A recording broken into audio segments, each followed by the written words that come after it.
ఏదైనా పొరపాటు ఉంటే మీరు దాన్ని డిలీట్ చేసేయండి, సభ రికార్డుల నుంచి తొలగించి మీరు ముందుకు పోవాలి. కానీ ఇట్లా మీరు గంట సేపు సభా సమయం వృధా చేయడం కరెక్ట్ కాదు.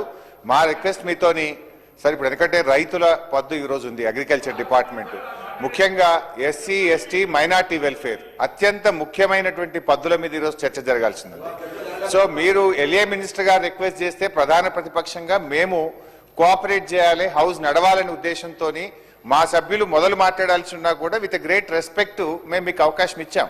కానీ ఇప్పుడు ఏమైపోతుంది, మీరు 1 అవర్ నుంచి మీ ఇద్దరు పందాలకు పట్టింపులకు పోయి రాష్ట్రంలో రైతులకు సంబంధించి, మైనార్టీలకు సంబంధించి, దళితులకు సంబంధించి, గిరిజనులకు సంబంధించి జరగాల్సిన చర్చ పక్కదారి పట్టడం ఎంత మాత్రం కూడా సబబు కాదు. ఈ 2 పక్షాలను కూడా కోరుతా ఉన్నాను, మేము 2 పక్షాలను కూడా కోరుతా ఉన్నాము. అయితే హుందాగా విపక్షమైన ముందుకొచ్చి ఇష్యూను క్లోజ్ చేయాలి. లేదు ప్రభుత్వం కూడా మీరు రికార్డుల నుంచి తొలగించైనా చర్చను ముందుకు తీసుకుపోవాలి. కానీ మీరిద్దరు పందాలకు పట్టింపులకు పోయి ఈ రాష్ట్రంలో కోట్లాది మంది దళిత గిరిజన మైనారిటీలకు మీద జరిగేటువంటి చర్చ చాలా ముఖ్యమైనటువంటిది కనుక either you remove it from the records or let them come forward and say to withdraw the words. మీరు ఇద్దరు పట్టింపులకు పోయి మొత్తం చర్చ పక్కదారి పట్టడం అనేటువంటిది ఈ సభకు మంచిది కాదు. ఇలా లక్షలాది మంది ఈ సభ వైపు చూస్తున్నారు.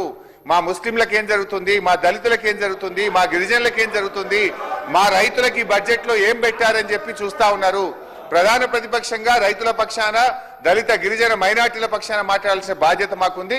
దయచేసి ఈ అంశానికి ఫుల్ స్టాప్ పెట్టి మాకు మాట్లాడడానికి అవకాశం ఇవ్వాలని గౌరవ స్పీకర్ గారిని కోరుతా ఉన్నాం.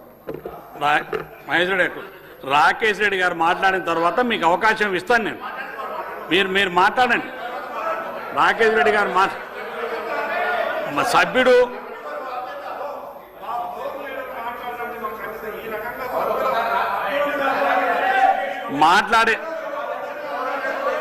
మాట్లాడిన సభ్యులు రాకేష్ రెడ్డి గారు మీరు మాట్లాడండి.